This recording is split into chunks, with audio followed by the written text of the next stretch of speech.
fueron las malas inversiones en proyectos como Chalacatepec, Villas Panamericanas, bonos a la empresa Abengoa, medicamentos a sobreprecio, pensiones VIP de alrededor de 60 exservidores públicos y los pagos excesivos a trabajadores que prestaban el servicio profesional al IPEJAL, lo que ha puesto en riesgo los fondos de ahorro de 34.298 pensionados y 117.764 afiliados. Pues fue que se dieron cuenta que había mucho dinero fuera del gobierno, pero en manos del gobierno. Digo fuera del gobierno porque es dinero de los trabajadores, pero que de alguna manera estaba al alcance del gobierno. Abrimos las rendijas. Pensiones en jaque.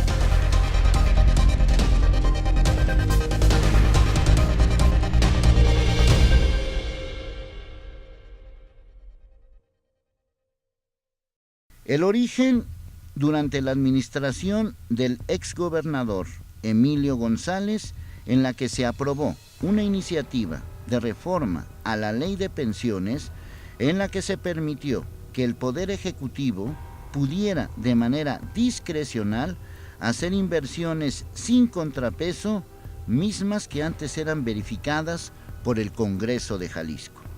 Y queda el destino financiero de todos los trabajadores, de todos los que ahí aportamos, en manos de 5 personas.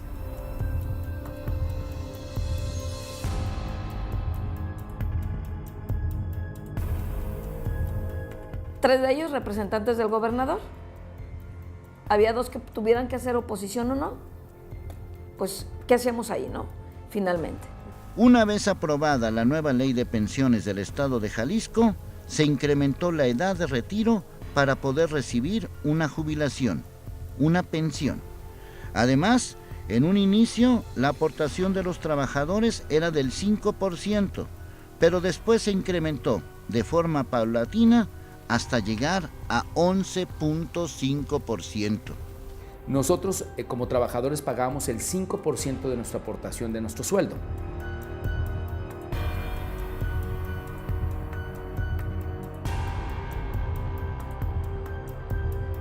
¿Sí? Y este se iba a subir en una forma paulatina durante 7 años hasta alcanzar el 11.5% de los enteros. Entonces, para nosotros se nos hacía una cantidad muy fuerte para el propio trabajador porque era excesiva, estaba incrementándose al doble. Y en el caso de las entidades, del 8% iba a incrementarse hasta el 21.5%. Entonces, al trabajador efectivamente sí le iba a afectar. 2010, enero. La primera inversión fallida que hizo el IPEJAL con el dinero de los trabajadores fue en Chalacatepec. Llegó a conocerse como el Nuevo Cancún, que está ubicado en el municipio de Tomatlán, en la Costa Alegre de Jalisco.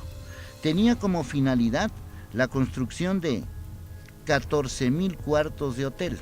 El IPEJAL invirtió inicialmente $89 millones, mientras que el desarrollador privado pondría 94 millones. A largo plazo, la inversión prevista era de $1,300 millones. El IPEJAL asume una inversión de $89 millones en un proyecto, considerando que los terrenos que se compraron en Chalacatepec tenían un precio de $13 por metro cuadrado, cuando a los ejidatarios la empresa Razaland les pagó poco menos de $3 por metro cuadrado.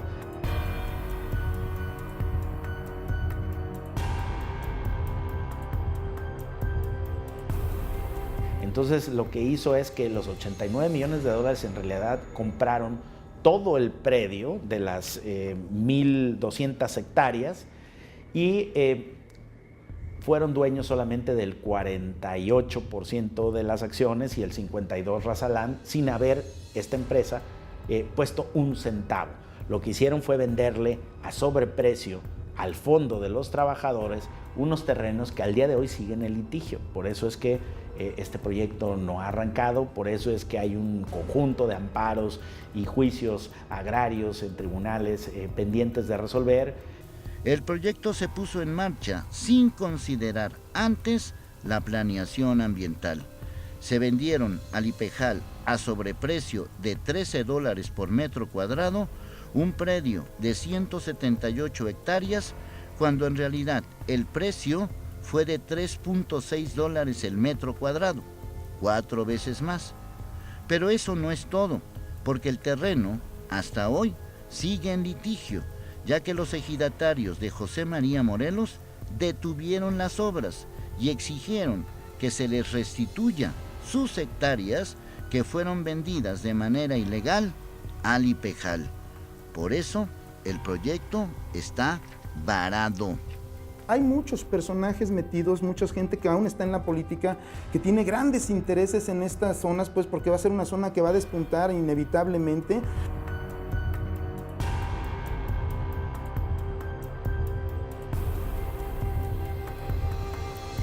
La cuestión es de qué forma, ¿no? Y a qué precio. Y si a los pobladores de ahí eso les va a significar riqueza o pobreza, como está sucediendo en este momento.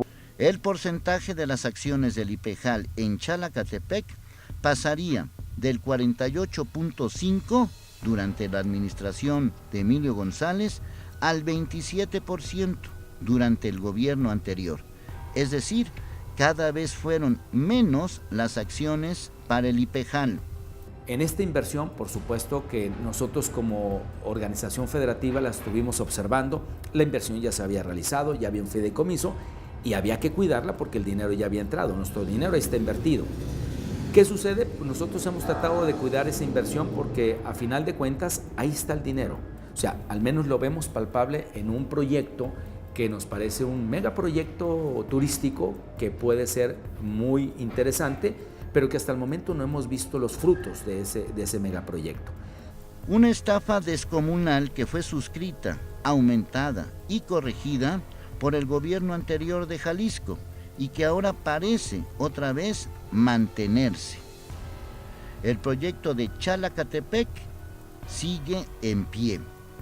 Al día de hoy, viene luego la administración de Aristóteles Sandoval, lejos de revocar, investigar y castigar a la gente que había dispuesto de este recurso de $89 millones del dinero de los trabajadores para un proyecto que seguía sin arrancar. Lo que hicieron fue volverse socios, metieron a otros empresarios y de repente hoy IPEJAL es dueño del 27% de las acciones de un negocio que financió al 100% con dinero de los trabajadores.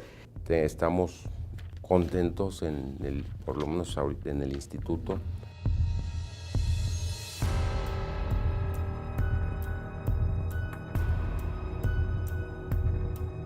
De saber que un proyecto importante del gobierno del estado es darle un gran impulso no a Chalacatepec, sino a todo Costa Alegre, lo cual nos generará, esperemos, una mayor plusvalía del terreno para que siga creciendo ese recurso, ese patrimonio que está ahí.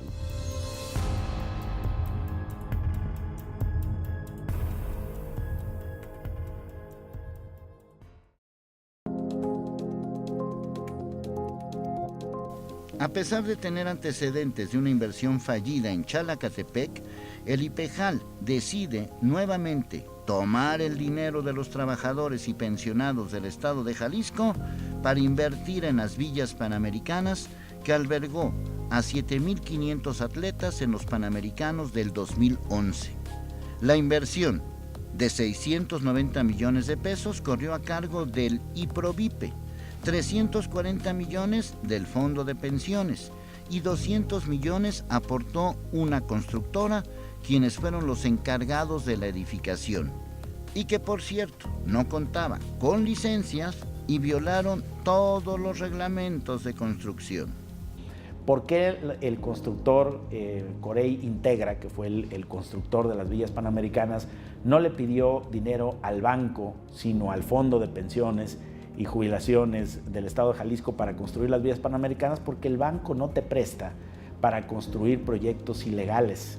Y como las villas panamericanas, los terrenos donde se hicieron no tenían licencias de construcción, no había manifestación de impacto ambiental y no tenían y violaban todos los reglamentos de construcción, porque esa era donde se construyeron, es una área natural protegida, entonces tuvo que obtener un financiamiento, es decir, un capital para hacer las villas panamericanas de un lugar en donde no hubiera reglas, no hubiera fiscalización y no hubiera quien hiciera una valoración sobre si ese proyecto iba a tener rentabilidad en el futuro. ¿Y cuál es ese fondo? Pues el fondo de los trabajadores, el fondo de pensiones y jubilaciones. Concluidos los Panamericanos, en 2011, la empresa pretendía recuperar la inversión a través de la venta de 650 departamentos de los que consta este complejo. Sin embargo, quedó truncado debido a que no se le otorgó la habitabilidad para que vivieran ahí 3,000 personas. No puede quedar como un elefante blanco. Ya terminamos un sexenio, ¿sí? Fueron los eventos panamericanos que se utilizaron aproximadamente de un mes a mes y medio, 2 meses, en la conclusión, y se acabó. O sea, tanto dinero se invirtió que obviamente no le hemos sacado el jugo suficiente a esas instalaciones. Durante la anterior administración se aseguró el inmueble por la Fiscalía General por presuntos señalamientos de desvío de recursos y peculado. La inversión no se recuperó. Hasta la fecha, no hay un responsable que enmiende la pérdida de este dinero. Los departamentos siguen abandonados. El gobierno tiene que pensar qué va a hacer con esas instalaciones, si las va a rentar, qué pueden hacer para no contaminar la zona, pero que a final de cuentas no pueden demolerla porque es una inversión que nosotros ya no podríamos recuperar ese dinero. La nueva administración del IPEJAL entregará al gobierno de Jalisco para que de una vez pueda tener solución y se pueda reintegrar el dinero que invirtió. En próximos días se hará público una petición que le haremos al gobierno del estado, porque es una parte nada más del fondo de pensiones, lo que se le invirtió, que se le dé celeridad y se resuelva el tema de las villas, que insisto, no depende del Instituto de Pensiones, pero haremos la solicitud a través de un documento que se emitiera por el Consejo Directivo para que de una vez por todas se dé solución y se pueda reintegrar ese dinero con las actualizaciones correspondientes. El caso Abengoa es la tercera inversión fallida del IPEJAL. El Comité de Inversiones del Instituto de Pensiones decide que era buena idea invertir 603 millones de pesos en la compra de bonos a la empresa española Abengoa y que fueron adquiridos entre el 30 de abril del 2015 y el 12 de noviembre de 2015, 14 días después de la última compra de bonos que realizó el IPEJAL. Pusieron ahí a brillantes consultores financieros, Juan Jaime Peterson, uno de nombre de Prosapia y muy conocido en Jalisco, que se dice asesor financiero y un genio de las finanzas. Bueno, pues este genio, entre otros, son responsables, por ejemplo, de que se hubieran invertido 603 millones de pesos en una empresa española que en ese momento en que se invirtieron estaba declarándose en quiebra financiera en España. Hoy esos 603 millones de pesos, con toda la caída de las acciones y el quebranto de esa empresa, valen poco menos que un boleto de autobús. Es una vergüenza. Si bien es cierto que con Emilio González Márquez inició, con Jorge Aristóteles se agudizó en manos de Francisco Ayón, en colusión con el representante de los trabajadores, con Juan Pelayo Ruelas. No venía ya con fallas de un país, de varios países, Abengoa. Ya había fracasado, ya había sido inversión fallida en otros lugares del mundo. Entonces, si vuela, camina, ya sé como pato es pato, porque al final de cuentas, aquí hubo un negocio. La inversión se perdió porque el Comité de Inversiones del IPEJAL no estableció un plan de riesgo preventivo por la compra de estos bonos como lo establecen las políticas de inversión en mercados financieros. Entonces nos tienen que devolver nuestros 600 millones, ¿por qué vía? El Ejecutivo. Y que el Ejecutivo actual se los cobre al otro. Entonces, sí le pediríamos al gobierno actual que él sea el que nos regrese nuestro dinero y él entonces, asumiendo su responsabilidad, le exija a los funcionarios del gobierno pasado. responsabilidades pecuniarias, porque lo palomearon. Sobre esta fallida inversión, el director general del Instituto de Pensiones presentó una denuncia penal en contra de quien resulta responsable de comprar bonos de la empresa española Abengoa, ya en bancarrota, y otra contra la misma Abengoa para que pague los 705 millones de pesos que debe al IPEJAL. Y posteriormente se estará ingresando la denuncia contra la empresa para tratar de recuperar de los activos de la misma, si es que tuviese estos bonos de deuda. Bueno, en México la empresa dice que no tiene activos, pero ya se estará haciendo la revisión y procederá a esta denuncia para recuperarlo, si es que se puede recuperar algo.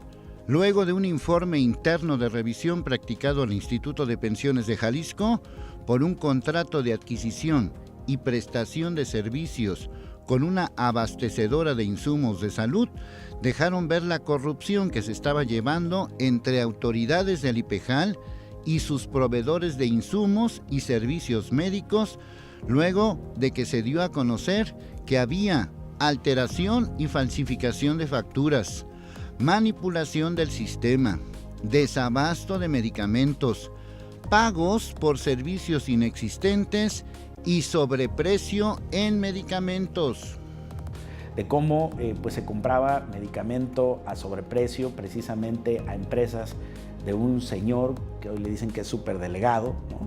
Que se dedicaba a eso, a venderle sobreprecio al gobierno medicamentos, que quedó impune también ahí, farmacias que firmaban recibir medicamento que en realidad no ingresaba, recetas que no ocurrían, salidas de medicamentos, es decir, un robo en lo despoblado con el tema de los medicamentos y las farmacias y las compras a sobreprecio, que se estima en alrededor de 400 millones de pesos nada más en el sexenio anterior, un tema que también está impune, que nadie está investigando.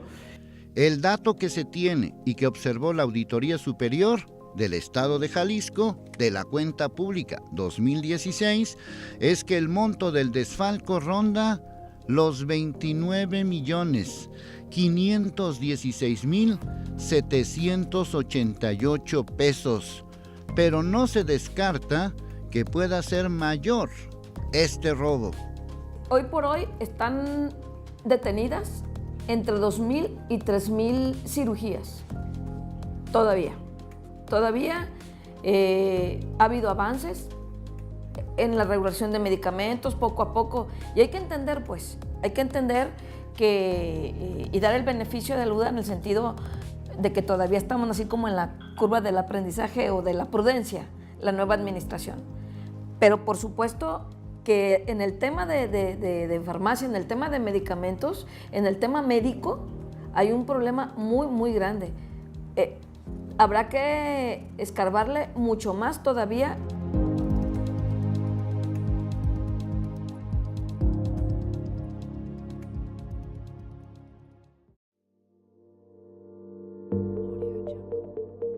La administración pasada presentó denuncias por la compra de medicamentos a sobreprecio, denuncias que llegaron a la Fiscalía de Anticorrupción y siguen ahí, sin culpables.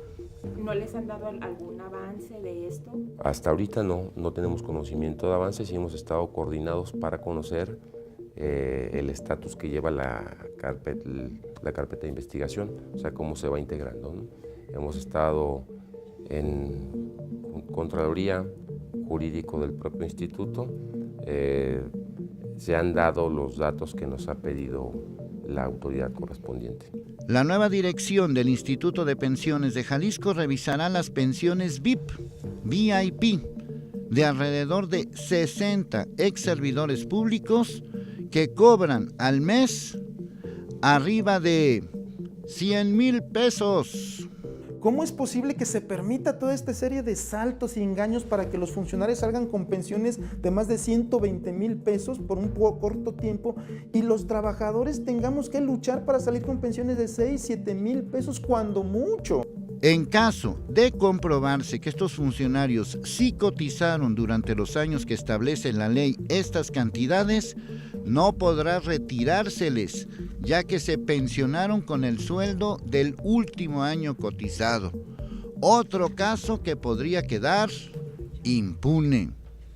Increíble las pensiones doradas, las pensiones VIP. Y que hoy por hoy Juan Pelayo Ruelas las sigue aprobando. En las pensiones doradas con los gobernantes y exgobernantes, con los exdiputados, con todos los extitulares de alto rango, de alto nivel económico, con altas nóminas, yo creo que deben de toparse las pensiones y jubilaciones. Las pensiones y jubilaciones. Hay funcionarios que se pueden llevar hasta 500,000 pesos al mes. Otro de los casos que se llevaron dentro del IPEJAL y que fueron señalados en esta nueva administración es el pago de 9,941,000 pesos a una enfermera por el servicio de prestaciones que se brindó a derechohabientes. Este contrato de por supuestos servicios profesionales se firmó el 1 de julio de 2018. 1 de julio de 2018, es decir, el día que se llevó a cabo el proceso electoral. Sí, sí tenemos esos datos claros, que por el sistema de justicia no podemos mencionar el nombre. Y pues es un gasto a todas luces excesivo, y que lo peor de todo, que no podemos encontrar evidencia de que se haya hecho el trabajo, más allá del altísimo costo con el que se pagó entre julio y noviembre del año pasado. Ya se emitieron 2 denuncias por este caso. La primera, contra los funcionarios que resultan responsables de este acto, y la segunda, en contra de quien cobró las facturas. Y ahí son 2 denuncias, contra el funcionario, los funcionarios que resulten responsables también, y directamente contra quien cobró esas facturas. Estamos todavía en revisión, no puedo dar los datos precisos para, pues ahora sí que no avisar hasta que no tengamos todos los elementos, si es que hubo o no hubo alguna irregularidad, si se detecta algo, pero se evidencia que pues es un gasto excesivo para una sola persona, ¿no? Pagos a una sola persona por 1,5 millones de pesos. Estamos recuperando la evidencia de qué trabajo se hizo y a qué precio se pagó. En total, son 7 los casos que tiene detectados la nueva administración del IPEJAL por presuntos fraudes. Algunas denuncias ya fueron interpuestas y otras están en espera de ser presentadas en los próximos días. Un nuevo gobierno presenta denuncias, hay que decir, estas denuncias pues en realidad a mí me dicen muy poco porque en este momento, por ejemplo, Teresa Brito ha presentado 5 denuncias penales contra el IPEJAL de las 16 que ha presentado en todo el periodo que tiene de ser de Contralora, que no han motivado ni siquiera que citen a declarar a los responsables. Para mí no me parece relevante, realmente no me parece relevante que Iván Argüelles hoy esté anunciando denuncias que sabemos que no van a concluir en nada, que no van a devenir en nada. Todavía no se tiene el monto de cuánta es la cantidad de los daños ocasionados dentro del IPEJAL durante las últimas administraciones. Lo que sí se deja en claro es que el Instituto de Pensiones no está en quiebra y que será en el 2020 cuando los pensionados y afiliados empezarán a ver cómo el organismo va cambiando. Estamos muy a tiempo para corregir el rumbo y que el instituto no está en quiebra, que el instituto irá recobrando la viabilidad que desafortunadamente se le redujo por las actuaciones de los años pasados. Y en el 2020 estarán viendo cómo va cambiando.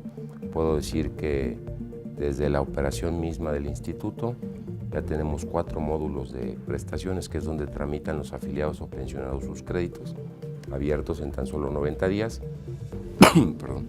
Seguiremos en el mismo sentido, ampliando la cobertura en los servicios médicos de los pensionados, que, insisto, es el área más rezagada y donde más pendiente tenemos con los pensionados. La tarde del sábado 16 de marzo cerca de las 2 de la tarde. Muchos trabajadores de diferentes ámbitos, locales, estatales y federales, se han reunido en el Palacio de Gobierno del Estado de Jalisco. Hay muchos temas que están pendientes con los trabajadores. Uno de esos temas, pues tiene que ver con las famosas pensiones. Lo que hemos reportado al abrir las rendijas y lo que seguimos reportando es que el tema de pensiones no queda muy claro. A lo largo de las pasadas administraciones han tomado a las pensiones como una especie de caja chica. El problema no es ese. A final de cuentas, si es que hay un dinero irregular, pues si hay alguna ganancia, creo que nadie estaría en contra de esa ganancia. Es decir, nadie está en contra de que se inviertan las pensiones, al contrario, así debería de ser. Pero el problema con muchos de estos trabajadores y otros más es que las inversiones han sido fallidas. Esta actual administración tiene un reto muy importante, que es salvar las inversiones de toda esta gente y de miles más que le han apostado a trabajar en lugar de otras cosas. Lo que estos trabajadores quieren de este tema y de otros temas es que alguien los escuche. Por eso este sábado se han reunido aquí,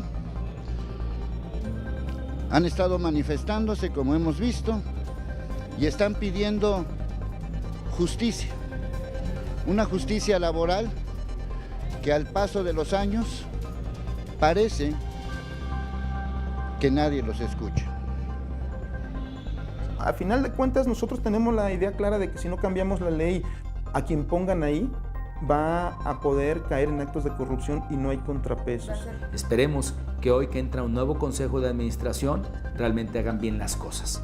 Los exhortamos a que las hagan bien y si no, los vamos a estar vigilando y denunciaremos cualquier tipo de acto de corrupción que se haga al interior del Instituto de Pensiones del Estado y lo estaremos haciendo del conocimiento de los medios de comunicación. Quien es responsable es el Consejo de Administración y el Comité de Adquisiciones, el Comité de Administración y de Inversiones, por supuesto. Yo creo que la solución de fondo para el IPEJAL es que el gobierno saque las manos de la administración del fondo del dinero de los trabajadores. Hasta ahora el gobierno ha demostrado ser un pésimo administrador. Esta administración estatal tenemos muy claro que no podemos ser tapadera de nadie y que si alguien tiene que pagar por algo que hizo mal, pues estaremos insistiendo con la autoridad competente, que es la Fiscalía, que se sancione a quien se deba de sancionar.